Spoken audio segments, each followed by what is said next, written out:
اللهم بارك على محمد وعلى آل محمد كما باركت على إبراهيم وعلى آل إبراهيم إنك حميد مجيد আলহামদুলিল্লাহ। আমরা সর্বপ্রথম সেই মহান রব্বে করিমের শাহী দরবারে শুকরিয়া জ্ঞাপন করি, যিনি আমাদের সকলকে এই বৈরী আবহাওয়ার মধ্যেও জুমার 2 রাকাত ফরজ নামাজ আদায় করার উদ্দেশ্যে আগে ভাগে মসজিদে আগমনের তৌফিক দিয়েছেন।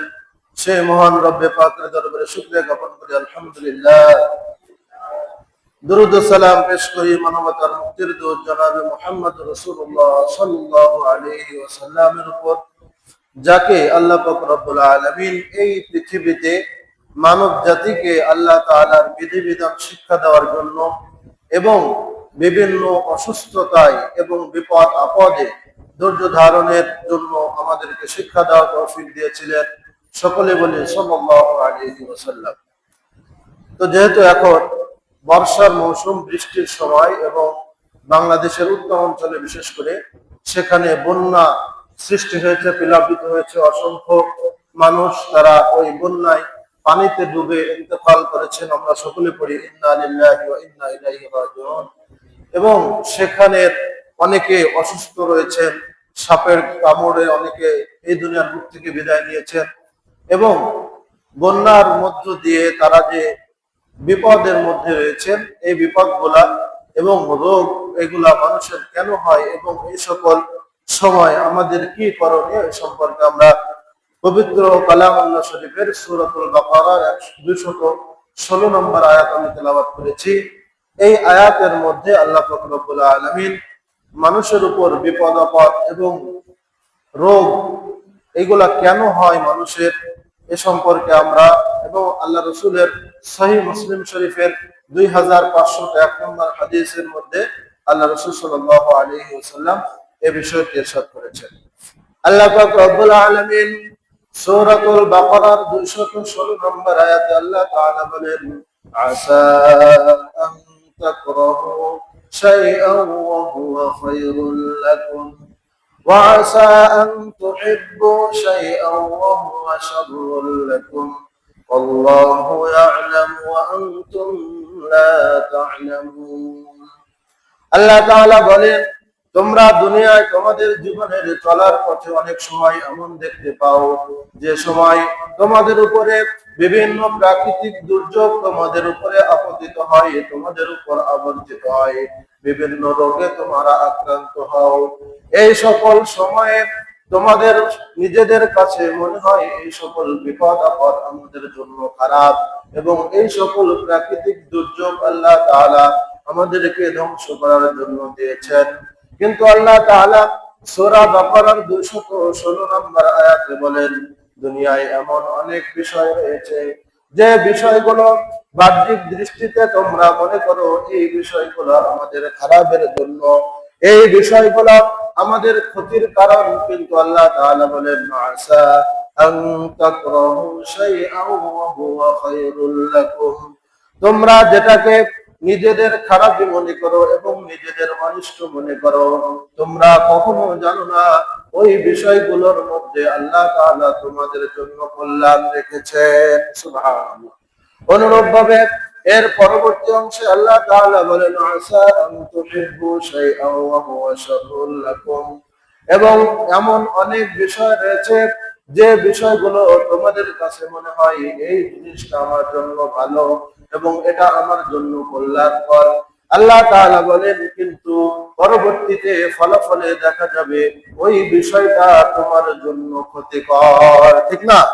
অনেক সময় আমরা বাচ্চাদের, বিশেষ করে ছোটবেলায় আমাদেরও যখন আব্বা মা শাসন করতো তখন কি কি মনে হতো যে শুধু আমার মারে।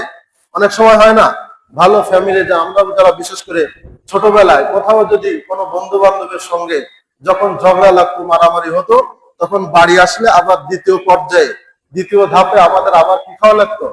মার খাওয়া লাগতো, যে ওখানে কেন তুমি গেলে। ঠিক না? এই জন্য ওই সময় খারাপ লাগতো যে আসলে আব্বা মা আমার উপরে জুলুম করছেন, কিন্তু পরবর্তীতে বুঝে আসছে ওই সময় যদি ওই শাসনটা না থাকতো তাহলে সন্তান বড় হওয়ার পরে বিগড়ে যাওয়ার সম্ভাবনা রয়েছে, ঠিক না? বড় হয়ে যে সকল সন্তান দেখবেন ছোটবেলায় শাসনের মধ্য দিয়ে বড় হয় নাই, বা যেমন মন চায় তেমন চলেছে, বড় হওয়ার পর তাদের মাধ্যমে সমাজের যত অনৈতিক কার্যকলাপ এগুলো কি হয়, সংগঠিত হয়। অনুরূপ ভাবে ছোটবেলায় যাদেরকে পিতামাতা শাসনের মধ্য দিয়ে একটি বান্ডিং এর মধ্য দিয়ে যারা বড় হয়, বড় হলে দেখা যায় তারা সমাজের জন্য বিভিন্ন কল্যাণকর কাজ তারা আঞ্জাম দিয়ে থাকে। অনুরূপ ভাবে ইসলামকে আল্লাহ তাআলা একটি বান্ডিং এর মধ্যে আমাদেরকে রেখেছেন, কিছু বিধিনিষেধ দিয়ে দিয়েছেন, কিছু বিষয়কে আমার আপনার জন্য বৈধতা দিয়েছেন, কিছু বিষয়কে আমার আপনার জন্য নাজায়েজ এবং হারাম ঘোষণা করেছেন। এই সকল বিষয় যেভাবে আমার আপনার জন্য মানা জরুরি, মানুষের উপরে বিপদ আপদ আল্লাহ তাআলা এবং রোগ এগুলা আল্লাহ তাআলা মূলত দুই কারণে দিয়ে থাকেন। কয় কারণে? দুই কারণে মূলত আল্লাহ তাআলা দিয়ে থাকেন। তার মধ্যে প্রথম কারণ হলো মানুষ যখন কোনো পাপ করে সেই পাপের শাস্তি স্বরূপ আল্লাহ তাআলা তার উপরে বিপদ আপদ বালা মুসিবত এগুলা দিয়ে থাকেন। সূরাতুস সাজদার মধ্যে আল্লাহ তাআলা বলেছেন, ওয়ালানুযীকান্নাহুম মিনাল আযাবিল আদনা দুনাল আযাবিল আকবার লাআল্লাহুম ইয়ারজিউন। আল্লাহ তাআলা বলেন, কিয়ামতের দিবসের বড় শাস্তির পূর্বে আমি তোমাদেরকে কিছু ছোট ছোট শাস্তি দিব, যেন তোমরা আমার দিকে ফিরে আসতে পারো। যেভাবে যখন সন্ধ্যা হয়ে যায়, গ্রামে যখন নতুন যে মুরগি বাচ্চা দিয়েছে, ওই মুরগির বাচ্চাগুলো ছোট একটি ঝুড়ির মধ্যে করে রেখে সেটা কোনো খাটের নিচে সেটা রেখে দেওয়া হয়। বাচ্চা যখন ওঠানো হয়, ওই বাচ্চা লাভ দেওয়ার চেষ্টা করে, তাদেরকে এক জায়গায় আনার জন্য ওই ঝুড়িটা যেভাবে একটু ঝাঁকি দিতে হয়। আল্লাহ তাআলা মানুষ যখন নাফরমান হয়ে যায়, মানুষ যখন গুনাহ করে, তখন তাকে আল্লাহ তাআলার পথে ফিরিয়ে আনার জন্য আল্লাহ তাআলা বিভিন্ন রোগ এবং বিভিন্ন বিপদ আপদের মাধ্যমে তাকে আল্লাহ তাআলার পথে ফিরে আসার একটি ওয়ার্নিং দেন, ঠিক না? এটা হলো বিপদ আপদ মানুষের উপর আসা এবং রোগ, বড় বড় রোগ অনেক করে হয়, এইগুলো আসার প্রথম কারণ হলো এটা। দ্বিতীয় একটি কারণ হাদিস শরীফের মধ্যে আল্লাহ রাসূল বলেছেন, মাই ইউরিদিল্লাহু বিহি খায়রান ইউসিব মিন, আল্লাহ তাআলা যার মঙ্গল চান তাকে আল্লাহ তাআলা বিপদে ফেলেন। কি করেন? তাকে আল্লাহ তাআলা বিপদে ফেলেন। আশাদুন নাস বালাআন আল আমবিয়া সুম্মাল আমসাল ফাল আমসাল, আল্লাহ তাআলা সব থেকে বেশি কষ্ট দিয়েছিলেন, সব থেকে বেশি বিপদে ফেলেছিলেন নবীদেরকে। কাদেরকে? নবীদেরকে। আল্লাহ রাসূলকে কয়েকবার তার ওই সময়ে যারা নেতা ছিল তাদের পক্ষ থেকে তার অ্যাটেম্প টু মার্ডারের অর্ডার কি হয়ে গিয়েছিল। অর্থাৎ আল্লাহ রাসূল হিজরতের পূর্বে, হিজরতে আল্লাহ রাসূল কিন্তু কি করেছিলেন? তিনি গোপনে গারে সাউরে 3 দিন আবু বকর সিদ্দিক রাদিয়াল্লাহু তাআলা আনহুকে নিয়ে গোপনে সেখানে অবস্থান করেছিলেন। মক্কা থেকে তিনি রাতের অন্ধকারে চলে এসেছিলেন। এরপর সেখান থেকে পরবর্তীতে মদিনায় তিনি আল্লাহ তাআলার নির্দেশে হিজরত করেছিলেন।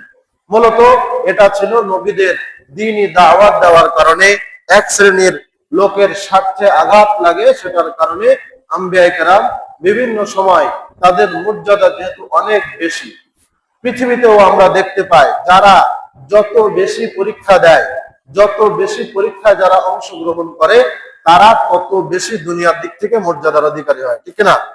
যারা আমাদের সমাজে বিসিএস পিএসসি তে পরীক্ষায় অংশগ্রহণ করার মাধ্যমে ক্যাডারে যারা বিভিন্ন ক্যাডারে সুপারিশ প্রাপ্ত হন, দুনিয়ার দিক থেকে তারা সব থেকে বাংলাদেশের প্রেক্ষাপটে তারা এসব থেকে বেশি মর্যাদাশীল, কারণ তাদের পরীক্ষা সব থেকে বেশি দেওয়া লাগছে। 2-3 বছর লাগাতার নন স্টপ 15-16 ঘন্টা করে পড়াশোনা তাদের করতে হয়। অনুরূপ ভাবে আল্লাহ তাআলা যেহেতু নবীদের মর্যাদা এই দুনিয়ায় সব থেকে বেশি দিয়েছেন, এই জন্য নবীদেরকে আল্লাহ তাআলা সব থেকে বেশি পরীক্ষা নিয়েছেন, ঠিক না? এই বিপদ আপদ মানুষের কাছে আসার মৌলিক কারণ হলো দুইটা। কয়টা? দুইটা। প্রথম কারণ সূরা সাজদার মধ্যে আল্লাহ তাআলা বলেছেন, মানুষ যখন কোনো অন্যায় কাজ করে সেটার থেকে ফিরে রাখার জন্য আল্লাহ তাআলা তার উপর কোনো রোগ দেন, সে অসুস্থ হয়ে পড়ে অথবা কোনো বিপদ তার উপরে আল্লাহ তাআলা দেন। অনুরূপ ভাবে দ্বিতীয় যে কারণ সেটা হলো আল্লাহ তাআলা কোনো মানুষের মর্যাদা আখিরাতে বৃদ্ধি করার জন্য তাকে কি করেন? বিপদে ফেলেন। বাংলাদেশ ভৌগোলিক দিক থেকেও বাংলাদেশ নিচু হওয়ার কারণে প্রত্যেক বছর দেখা যায় বাংলাদেশে বন্যার সৃষ্টি হয়। এই সকল বন্যার্থ লোকদের জন্য আমাদের কি করণীয় আমরা আল্লাহ রসুলের সুন্নাহ থেকে জানার চেষ্টা করব। আল্লাহ রসুল যখন কোন মানুষের বিপদ আপদের কথা শুনতেন সর্বপ্রথম তিনি ওই বিপদ আপদে এবং ওই বালা মুসিবতের মধ্যে সর্বপ্রথম তিনি এগিয়ে যেতেন। আমরা একটি ঘটনা শুনেছি, একজন বুড়িমা আল্লাহ রসুলের চলার পথে কাটা বিছিয়ে রাখতেন। সেই কাটা বিছানোর কারণে আল্লাহ রসুলের নামাজে যেতে কষ্ট হতো। একদিন আল্লাহ রসুল হঠাৎ দেখলেন সেখানে ওই কাটা নাই। আল্লাহ রসুল সঙ্গে সঙ্গে ওই বুড়িমার খবর নেওয়ার জন্য তার বাসায় চলে গেলেন। সেখানে গিয়ে দেখলেন ওই বুড়িমা অসুস্থ। আল্লাহ রসুল তাকে সেবা শুশ্রূষা করলেন এবং তাকে তার আরোগ্য লাভের জন্য আল্লাহ তাআলার কাছে দোয়া করলেন। সুবহানাল্লাহ। তো এই জন্য বিপদ আপদে মানুষের পাশে থাকা। যে সকল মানুষ আল্লাহ রাসূল সাল্লাল্লাহু আলাইহি ওয়াসাল্লাম হাদিস শরীফে বলেছেন আল গারিকু ফিল মা'i শাহীদ, কোন ব্যক্তি যদি পানিতে ডুবে মারা যায় আল্লাহ তাআলা কাল কিয়ামতের ময়দানে ওই ব্যক্তিকে হাসরের ময়দানে শহীদের মর্যাদা দিয়ে তাকে উঠাবেন। সুবহানাল্লাহ। এই জন্য উত্তরবঙ্গে যে সকল ভাই বোন পানিতে ডুবে ইন্তেকাল করেছেন আল্লাহ তাআলা অবশ্যই তাদেরকে শাহাদাতের মর্যাদা দান করবেন। সকলে বলি আমিন। ওই সময় দাফনের কি নিয়ম, সেখানে সেই নিয়ম পালন করা হচ্ছে। যেহেতু চতুর্দিকে গলা পরিমাণ পানি, 1-2 তাল পানি, সেখানে কবর খোঁড়ার কোনো সম্ভাবনা নাই। আছে কবর খোঁড়ার কোনো সুযোগ যেহেতু নাই, ওই সকল অবস্থায় মানুষের দাফন করার নিয়ম হলো সেখানে কোনো ভেলাই করে ভাসমান কোনো জিনিসের উপর ওই লাশটিকে বেঁধে ভাসিয়ে দিতে হবে। কি করতে হবে? ভাসিয়ে দিতে হবে। অনেকে আমরা মনে করি যে অমুকের বিপদ আসছে বা অমুক বন্যায় প্লাবিত হয়েছে, তাহলে হয়তো সে কি করেছে? অনেক বড় কোনো পাপ করে ফেলেছে। তো আসলে এখানে অনেকগুলো কারণ রয়েছে। ভৌগোলিক একটি কারণ রয়েছে, কারণ বাংলাদেশে কোনো অঞ্চলে বন্যা হয় নাই, এমন কোনো বৃষ্টিকাল কি গেছে?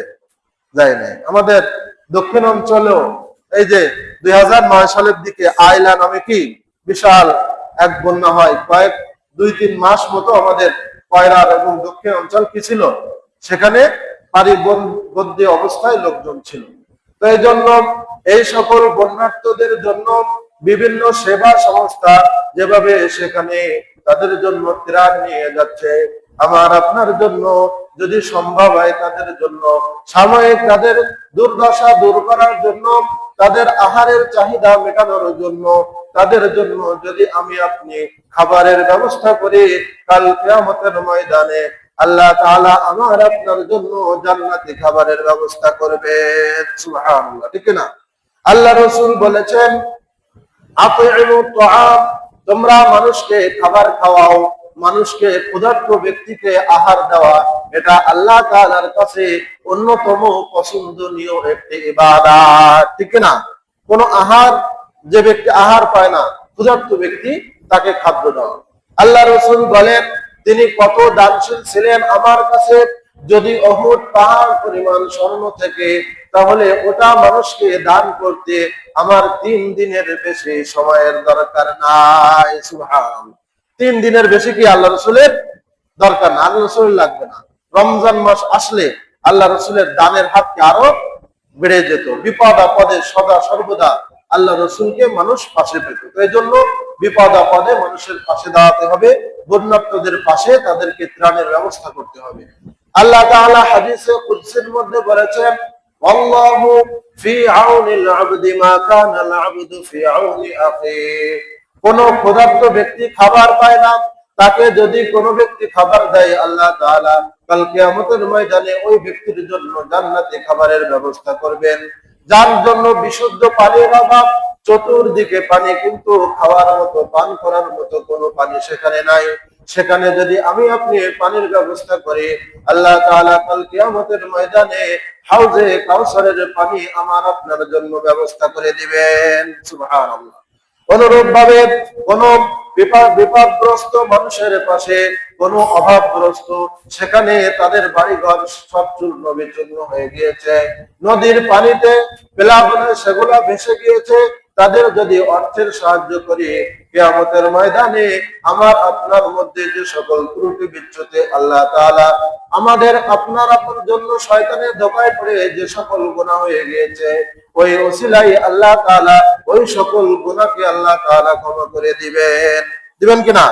আল্লাহ তাআলা আমার আপনার বিপদের পাশে দাঁড়াবে। তো এই জন্য এই সকল জায়গা আমাদের দিক থেকেও অনেকে যাচ্ছেন সেখানে ত্রাণ নিয়ে, সেখানে খাদ্য নিয়ে, খাবার নিয়ে। আমার আপনার জন্য যাওয়ার দরকার আছে কিনা? আছে কিনা?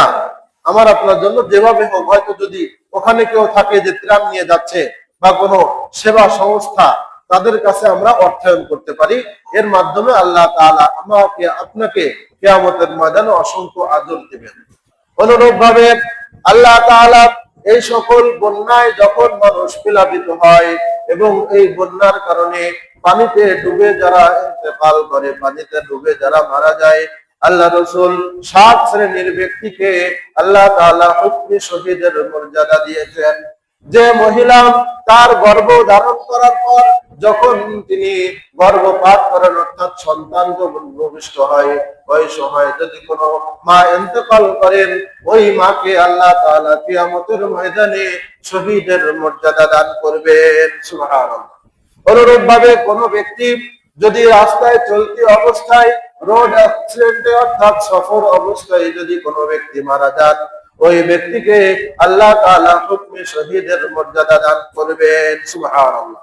অনুরূপ ভাবে কোনো ব্যক্তি যদি বিষাক্ত কোনো পোকামাকড়, বিষাক্ত কোনো সাপের দংশনে যদি কোনো ব্যক্তি মারা যায়, ওই ব্যক্তিকে আল্লাহ তাআলা কিয়ামতের ময়দানে শহীদের মর্যাদা দান করবেন। বিভিন্ন সময় মাঝে কিছুদিন আগে ভেনেজুয়েলায় বিশাল বড় এক ভূমিকম্পের কারণে অসংখ্য মানুষ মাটি চাপা পড়ে, ওই দেয়াল চাপা পড়ে ইন্তেকাল করেছেন। আল হাদাম শহীদ। আল্লাহ রাসূল বলেন, কোন ব্যক্তি যদি দেয়াল চাপা পড়ে, তার বাড়ি তার ঘরের উপরে পড়ার কারণে, তার উপর পড়ার কারণে যদি কোনো ব্যক্তি ইন্তেকাল করে, ওই ব্যক্তিকেও আল্লাহ তাআলা শহীদের মর্যাদা দান করবেন। সুবহানাল্লাহ। অনুরূপ ভাবে নিজের সম্পদ রক্ষা করার জন্য নিজের জমিন অথবা নিজের সম্পদ ডাকাতের হাত থেকে অন্যায়ভাবে জুলুম করে কেউ তার থেকে নিয়ে নিচ্ছে, সেটা বাঁচাতে গিয়ে যদি তাদের আক্রমণের শিকার হয়ে কোনো ব্যক্তি মারা যায়, আল্লাহ রাসূল বলেন, আল আল রাজুলু দুনা মালিহি শাহীদ। কোন ব্যক্তি যদি তার সম্পদ রক্ষা করতে গিয়ে ইন্তেকাল করে, আক্রমণের শিকার হয়, ওই ব্যক্তিকেও আল্লাহ তাআলা শহীদের মর্যাদা দান করবেন। সুবহানাল্লাহ। অনুরূপ ভাবে আল্লাহ রাসূল বলেন, আল গরক শহীদ। কোন ব্যক্তি যদি প্লাবনে এবং বন্যায় পানিতে ডুবে মারা যায়, ওই ব্যক্তিকেও আল্লাহ তাআলা শহীদের মর্যাদা দান করবেন। সুবহানাল্লাহ। এজন্য চিটাগাংয়ে যে সকল এই পর্যন্ত প্রায় 100 মতো, যতটুকু নিউজে পাওয়া গিয়েছে, 100 মতো মানুষ তারা এই দুনিয়ার বুক থেকে বিদায় নিয়েছেন। তার মধ্যে অনেক ছোট বাচ্চাও রয়েছে। এজন্য আমরা তাদের জন্য দোয়া করব, আল্লাহ তাআলা যেন তাদের সকলকে শাহাদাতের মর্যাদা দান করেন। সকলে বলি আমিন। আল্লাহ রাসূল হাদিস শরীফে বলেন, মাই ইউরিদিল্লাহু বিহি খায়রান ইউসিব মিনহু। এই সকল বিপদ আপদের মধ্য দিয়ে, এই সকল বন্যা প্লাবনের মধ্য দিয়ে সেখানে অনেকে জ্বরে আক্রান্ত হচ্ছেন, অনেকে বিষাক্ত সাপের দংশনে তারা মৃত্যু শয্যায় অপেক্ষা করছেন। এমন অনেক ব্যক্তি যারা বিপদগ্রস্ত রয়েছেন এবং যারা রোগে আক্রান্ত রয়েছেন, ওই সকল ব্যক্তি যতক্ষণ পর্যন্ত ওই রোগের মধ্যে থাকবে, প্রত্যেকটা মুহূর্তে আল্লাহ তাআলা তার এক একটি সগীরা গুনাহ ক্ষমা করতে থাকবেন। সুবহানাল্লাহ। বিপদ আপদের মাধ্যমে মুমিনের 3টা জিনিস হয়। কয়টা জিনিস হয়? 3টা জিনিস হয়। প্রথম যে জিনিসটা হয় সেটা হলো, তার জীবনে যদি কোনো গুনাহ থেকে থাকে, আল্লাহ তাআলা কি করেন? ওই ব্যক্তির গুনাহ আল্লাহ তাআলা ক্ষমা করে দেন। দ্বিতীয় হলো, দুনিয়ায় হয়তো সে কোনো বড় বিপদে পড়তে যাচ্ছিল, আল্লাহ তাআলা এই সকল বন্যা বা এই সকল জ্বর, এই সকল রোগের মাধ্যমে আল্লাহ তাআলা ওই ব্যক্তির জীবনে যে গুনাহ ছিল ওই গুনাহটা আল্লাহ তাআলা কি করে দেন, ক্ষমা করে দেন, এবং আল্লাহ তাআলা তার বড় ধরনের কোনো বিপদ থেকে আল্লাহ তাআলা কি করেন, মুক্তি দান করেন, হেফাজত করেন। অনুরূপ ভাবে আরেকটি তার মর্যাদা আল্লাহ তাআলা আখিরাতের জন্য রেখে দেন। আখিরাতে আল্লাহ তাআলা ওই ব্যক্তির মর্যাদা যেখানে ছিল সেখান থেকে ওই ব্যক্তির মর্যাদা আল্লাহ তাআলা অসংখ্য গুণে বৃদ্ধি করে দিবেন। সুবহানাল্লাহ। তো এই জন্য বিপদে মানুষের পাশে দাঁড়াতে হবে, এবং বিশেষ করে যখন প্রাকৃতিক দুর্যোগ দেখা দেয়, বিশেষ করে বাংলাদেশে অন্যান্য ভূমিকম্প বা এই টাইপের জলোচ্ছ্বাস এগুলা কম হয়, সব থেকে বেশি হয় হলো বন্যা, ঠিক না? বিশেষ করে এই আষাঢ় শ্রাবণ এই বর্ষাকালে এই বন্যার বিভিন্ন অঞ্চল, কোনো বছর দক্ষিণ অঞ্চল, কোনো বছর উত্তর অঞ্চল, কোনো বছরে যে সিলেট অঞ্চল, যে গত কয়েক বছর পূর্বে 2-3 বছর পূর্বে সিলেটে বন্যা হয়েছিল, এই বছর চট্টগ্রাম, ফেনী এই সকল অঞ্চল অনেক ভয়াবহ সেখানে অবস্থা সৃষ্টি হয়েছে। তো এই জন্য আমরা সকলেই যার যতটুকু সামর্থ্য রয়েছে সে সামর্থ্য অনুযায়ী এই সকল বন্যার্ত মানুষের পাশে খাবার নিয়ে, অর্থ নিয়ে বা বিশুদ্ধ পানির ব্যবস্থা যদি আমি আপনি করি, তাহলে আমি আপনি নামাজ পড়ার মাধ্যমে যেভাবে ফরজ ইবাদত আমরা আদায় করি, অনুরূপ ভাবে যদি তাদের পাশে আমরা কেউই না দাঁড়াই, কাল কিয়ামতের ময়দানে হয়তো আল্লাহ তাআলার কাছে আমার আপনার জবাবদিহিতার আওতায় আসতে হতে পারে, ঠিক না? কারণ আল্লাহ তাআলা সেদিন বলবেন, হাসরের দিন বলিবেন, খোদা হে আদম সন্তান, তুমি মোরে সেবা করো নাই জবে সিনু রবে অজ্ঞান। আল্লাহ তাআলা বলবেন, যখন আমি রবে অজ্ঞান ছিলাম তুমি আমার সেবা করো নাই। তখন মানুষ বলবে যে আপনাকে আমরা কিভাবে সেবা করব? তখন আল্লাহ তাআলা বলবেন, দেখনি মানুষ কেঁদেছে রোগের ঘরে, তুমি যদি তারে সেবা করিতে সেটাই পাইতে পারে। যদি তুমি তাকে সেবা করতে তাহলে তুমি সেখানে আমাকে পেতে। যদি ওই মানুষকে তুমি খাওয়াতে সেটা আমাকে খাওয়ানো হতো। যদি তাদের তোমরা বিশুদ্ধ পানির ব্যবস্থা করতে সেটা আমাকেই পান করানো হতো। কথা বলেন ঠিক কিনা? তো এই জন্য এই সকল মানুষের কাছে যেভাবে আমরা টাকা দিয়ে, অর্থ দিয়ে আমরা সাহায্য করব, অনুরূপ ভাবে দোয়ার মাধ্যমে আল্লাহ তাআলা যেন সেখান থেকে দ্রুত পানি সরানোর ব্যবস্থা করে দেন। সকলে বলে আমিন। কারণ এই নবমণ্ডল, ভূমণ্ডল এগুলা কার অধীনে, কার কথায় চলে? কার কথা বলে? চিল্লা বলেন, কার কথা চলে? আল্লাহ তাআলার কথা। আমার আপনার কথা চলে? আল্লাহ তাআলা চাইলে সেখান থেকে দ্রুত পানি সরিয়ে দিবেন। আল্লাহ তাআলা যে সকল ভাই সেখানে ইন্তেকাল করেছেন তাদেরকে শাহাদাতের মর্যাদা দান করুন, এবং যারা পানিবন্দী অবস্থায় রয়েছেন দ্রুত সেখান থেকে আল্লাহ তাআলা পানি সরানোর ব্যবস্থা করে দিন, এবং তাদের মর্যাদা আল্লাহ তাআলা আখিরাতে হাজার গুণ, লক্ষ কোটি গুণ বৃদ্ধি করে দিন। সকলে বলে আমিন। আখিরু দাওয়ানা আলহামদুলিল্লাহি রাব্বিল আলামিন। যাদের কবুল জুম্মাহ সুন্নাত বাকি আছে